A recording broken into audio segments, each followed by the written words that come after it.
now.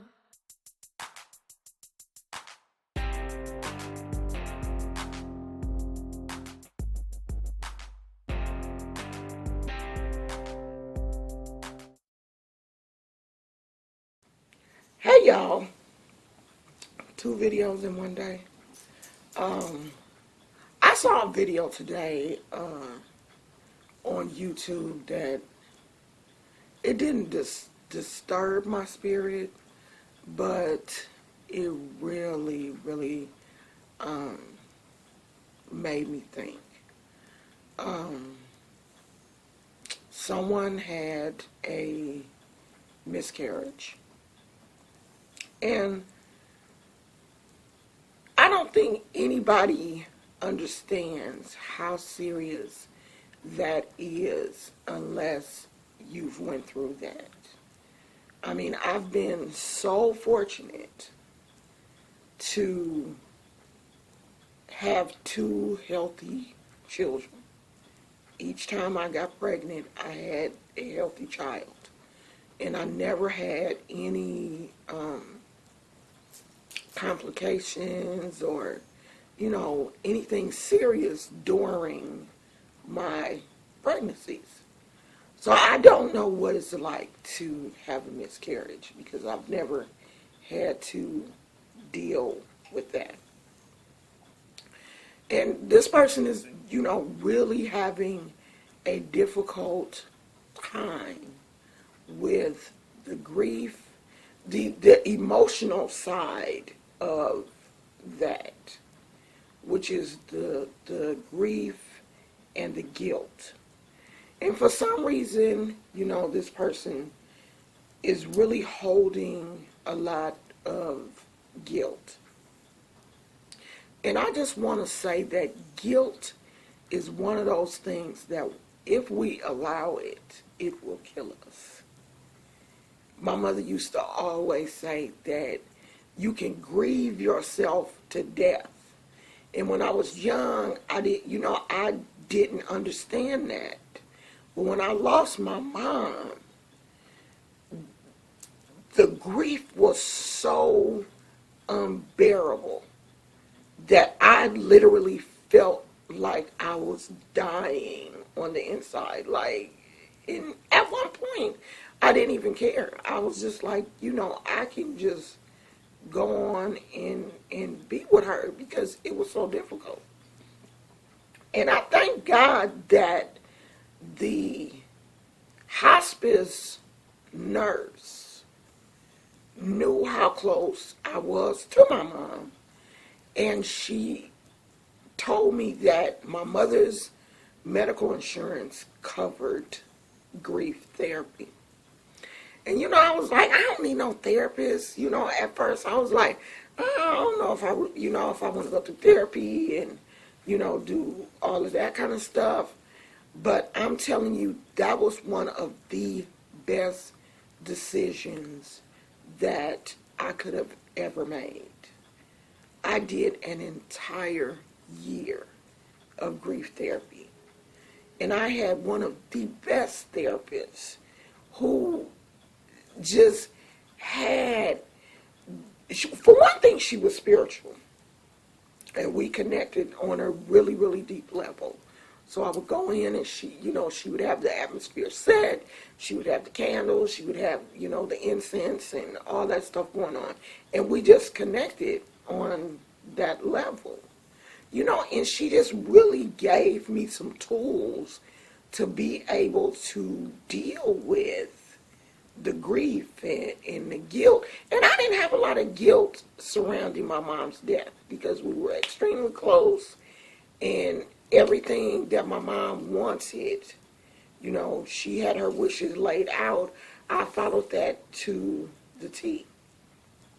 Now, when you have a miscarriage, you always think maybe it was something that I did. If I had done this differently, this would have happened. If I hadn't done this, this would have happened. And you're sitting there and you're just fighting a losing battle in your mind. And if you don't have someone to talk to help you with those negative thoughts, it will just continue. And you don't want that to happen. You want to be able to get over that grief and guilt and move on. Because when the universe sees you move on from that, it will bless you again. But as long as you are holding on to a weight that's tying you down, it will be hard for you to receive another blessing. And, I don't know if this person will ever see this video, but I'm just really hoping and praying that she gets some help, and that she's able to release that burden that's holding her down. And a good thing to do is take you a nice bath. You want to take a white bath, but you can use some milk and honey and lavender. You want the bath to be really sweet. You want it to smell good. You want to put that lavender oil, or you can use fresh lavender. Put that in a mesh bag and put that in your bathtub if you don't want to do a whole cleanup after, because the mesh bag will keep the fresh lavender, contained. You want your bath to smell sweet. Light you a white candle and just really speak to your spirit and say, I don't know what happened.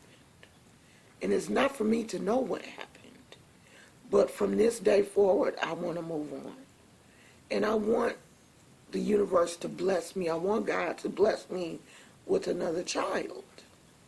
And write it down. Write down what you're feeling. Write down all of those negative thoughts that you're having surrounding the incident. And when you get finished, if you don't want to burn that, you can either burn it, take that piece of paper, and light it on fire. If you don't want to burn it, you're scared of flames, tear it up into little bitty tiny pieces and get rid of it. Take it outside in your yard. Bury it under a rose bush. Bury it under your flowers. That paper will compost, so it's not like you killing, your flowers or whatever. Just get rid of it. You have to get rid of negative energy in order for something positive to come into your life. If you still holding on to negative energy, you will not receive positive, because those two things don't mix. So you have to do a major release. And that's for any loss, not just the loss of a child, the loss of a parent, the loss of a boyfriend, of a husband, of a sister, of a brother, whoever it is. You have to do a release. You have to do a cleanse and a release in order for good things to come to you. So I'm sending her some positive energy. And I'm just really hoping that things will change and that she will, move forward in order for things to change, because you have to do some work. You can't just sit in that and expect for things to change, because they won't. It just doesn't work like that. I'm sorry. You have to put in the work.